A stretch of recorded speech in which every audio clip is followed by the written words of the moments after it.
When I got my first book deal, my editor asked me, "Hey, who's going to write this book? Congratulations, you got a six-figure advance. Now who's going to write this book?" And I was kind of shocked because I thought, well, what do you mean? Of course, I'm going to write it. I'm a writer. But you know what I realized all these years later?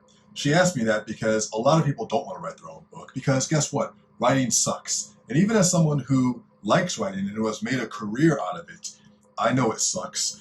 Ernest Hemingway even said that it sucked. He said, what did he say? He said, writing is easy. You just sit down at the typewriter and bleed. And I think that is pretty much sums up the feeling that I get from writing most times. However, if you are an individual who has a career that requires you to be intellectually sharp and to create new ideas and to act with decisiveness and to have like a great strategic way of thinking, there's nothing better you can do than to develop essentially like just a 10-minute daily writing routine.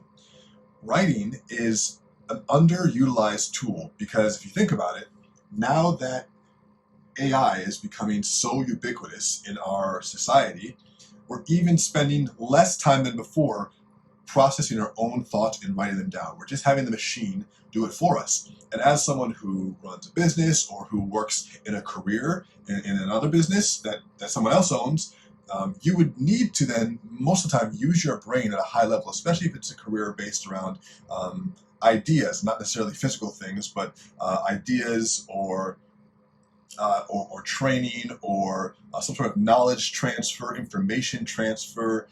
Those types of things require a high level of thinking, a high level of strategy. Writing is one of the best ways to develop that skill. There are three things that writing can do for you as a high achiever that are really important to note. The first is the more you write, the better you will be as a thinker. The quality of your writing is reflected in the quality of your thought process. And this is because really writing is essentially it's just the physical manifestation of your thoughts. You're thinking something and then you're taking your hand and you're communicating via symbols what you're thinking. And if you really dig down even deeper,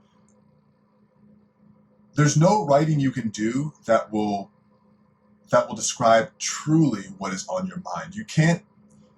Writing in words and language can only get so close to a physical or so close to a description of something that's non-physical, because we're all trying to describe something that's indescribable. Words are imprecise. If I say dog, you're going to think of one type of dog and I'll think of another type of dog. And just that word alone is imprecise. And I might say, well, not just a dog, but a German Shepherd. And I would imagine a German Shepherd, and you would imagine a German Shepherd, but we would not be imagining the same German Shepherd. They would have different colorations, different size, different, types of hair and smile, and all these different things. And you could say, well, you could keep describing the German Shepherd down to, where it was born and what type of food it had this morning, but the two people wouldn't see it the same way. And that's because there's no way to truly communicate what's in our mind with someone else. But writing is really the basis of that communication. Even, videos like this that I shoot, a lot of times I'll write the ideas out first because that helps me to crystallize the thoughts. And that's why I'm looking down here. So as someone who's in an intellectual career, high performer, high achiever, this is important. The second thing is your writing routine. So if you do a 10-minute writing routine every day, I'll talk to you more about how to do it in a minute, but if you do a 10-minute routine every day, that is processing time. It's processing time. You, especially as someone who has a lot going on, you can't process everything all at once. Your subconscious is processing a lot already. You know this. But when you're actually writing something out and you're just going stream of consciousness writing, journaling as it were, you're going to process things that need to be thought about and need to be said, but you just had pushed them to the back of your mind because you have other more important things. If you even think about the Eisenhower matrix, it's like 4 quadrants, and it's urgent and important, not urgent but still important, urgent but not important, not important, not urgent. And most of the time, our mind is focused mostly on urgent and important, and urgent and not important, really. Like, mostly urgency is what gets our attention. And if it's not urgent, it's hard to process and think about. So we pack it away to the side.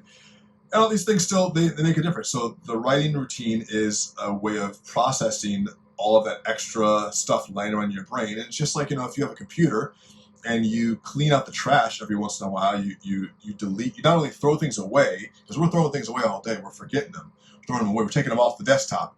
But if you not only take them off the desktop, but you then delete them from the trash can, now you've actually cleared out the space. That's what you got to do. Writing is like deleting stuff from the trash can in that way. So that's the second thing. And third thing, writing is the foundation of all intellectual property. Writing is the foundation of all IP. Any idea that has been created, that's been monetized or developed into a product or a project or something like that, has all started from someone's brain and it's been written down first. So the more you write, the more likely you are to develop different types of IP. And as someone who's working on projects, entrepreneurs, things like that, you're going to want to know how to do this type of stuff. And it all starts with learning how to write. The better you can write, the better intellectual property you can create. Okay, so let's talk about it. So how do you create a writing routine? Well, the first thing is you want to have a place where you store all your writing. So I'm just using Google Drive right now. I've used Obsidian in the past. I have friends who have different systems. I'm just using Google Drive. I have one Google folder that says Daniel's Writing, and it says 2025, and then there's a 2026 folder. And I just write a new note every day. I write a new doc. I open up a new doc every day in the correct folder, and it just organizes itself by date, and I just don't miss a day. That's it. An even easier thing might be the Notes app, especially on an iPhone. Just start a folder and put notes in there, and every day, a new note.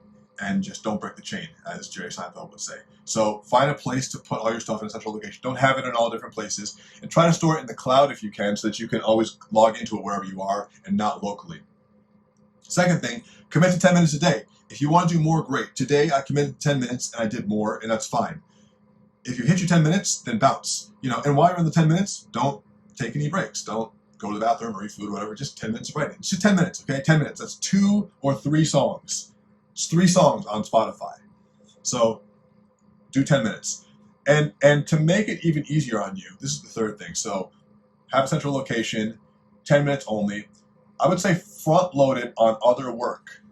A lot of times people say, well, I don't have extra time to do writing. I don't have extra time to tack this on when I already have this other work, or I'm tired after work and I don't want to do it, or I'm tired, whatever. Like, I can't fit it into my schedule.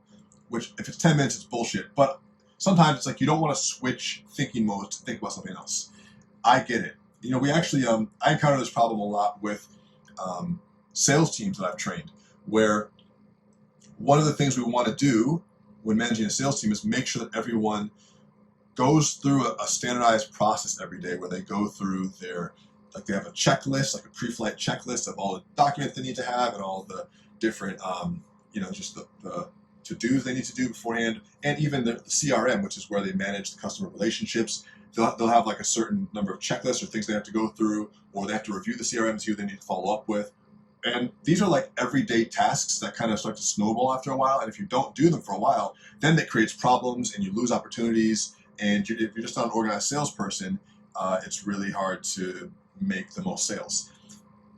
So what we would do is we would have all of our salespeople, all of our reps, either front load or back load. I mean, sometimes it has to be backloaded because you won't learn certain things till after calls. But we just make sure that like part of their log on process for the day, which is better when it's front loaded. Part of their log on process for the day is before you can start taking calls, you have this checklist of things to do. And that checklist of things, it's all the things that you need to keep the machine running. And you're not allowed to turn on your phone for the day until this checklist is done. And so the checklist is what triggers the phone turning on, the schedule turning on. So if you have a call scheduled at 4 p.m., but you know that your pre-flight checklist, your CRM checklist or whatever has to get filled out as a prerequisite for you turning on the phone that day, then you have to get to your desk at 3:30 or 3:45, however long it takes you, because you know that that's how you have to start the engine. And I've kind of done that with writing as well. I have work to do every day on different parts of the New Wave Press business. So it could be, writing or editing is part of it, obviously, but there's a lot of marketing stuff, sales stuff, phone calls. We're raising around the money soon. So all this stuff is part of it. And whatever I have working that day, sometimes I'm doing different things during that day, but the start to my work day, the start to my any type of work that I do as the first thing for the day, to start the key in the ignition, I say, all right, well, I start with 10 minutes of writing. I always start my work with 10 minutes of writing. That's how I start my day. And so that way, it's not like, oh, when am I going to fit the writing in? It's like, no, the writing is the prerequisite to all the other stuff. And now I'm starting to do that with video. So I'm making this video for you now. And actually, I was just writing about the thing I'm talking to you on video about, which gave me the idea to shoot this video. And now I'm doing the video. And typically I do that, where I will do 10 minutes of writing. That's just my minimum. And if I want to stop, I can stop. And then I will make myself shoot one video. And the video can be 90 seconds if I want it to be. So we're talking a grand total of like 15 minutes to warm up. I think about it this way. One of my things I used to do to warm up would be like, oh, I'm gonna go on Facebook or Reddit and I want to just warm my brain up. I just want to like get ready to start working. We all know that we have that excuse of like, I'm gonna get ready to start working, and we start scrolling and start looking at shit. And I just do that now with the habits that I want to stack. So before I can start my work for the day, I have to write 10 minutes, shoot one video. 10 minutes because it's a discrete number where it's not like, oh, I have to write 500 words. I've done that before, and it can just be really hard to poop the words out. Now I'm worried less about the word count and more just about don't break a day. Okay, so let's keep going through this. Making a specific place, a folder to store it all. Committing 10 minutes a day. Front loading in front of other work. Last thing is stream of consciousness. Don't worry about having to write on a specific topic every single day. If you're working on a book where the book has a specific topic and you have things you want to hit in a certain order, then go for it. That's your prerogative. But what I would say is just do stream of consciousness so you don't need to worry about what you have to write. Because the whole idea of writer's block is I know what I want to write, or I know that I do want to write, but I can't think of anything to say. Just say whatever it is you're thinking. I'm thinking about, I hate writing so much. I was really hungry. I don't want to eat that chicken's in the fridge. I think it's been there for 6 days. And the last time I did that, I got the stomach flu, and I don't want that to happen again. Oh man, I can't believe it's already March. Wow, where did the first quarter go? I mean, you're literally just talking to yourself.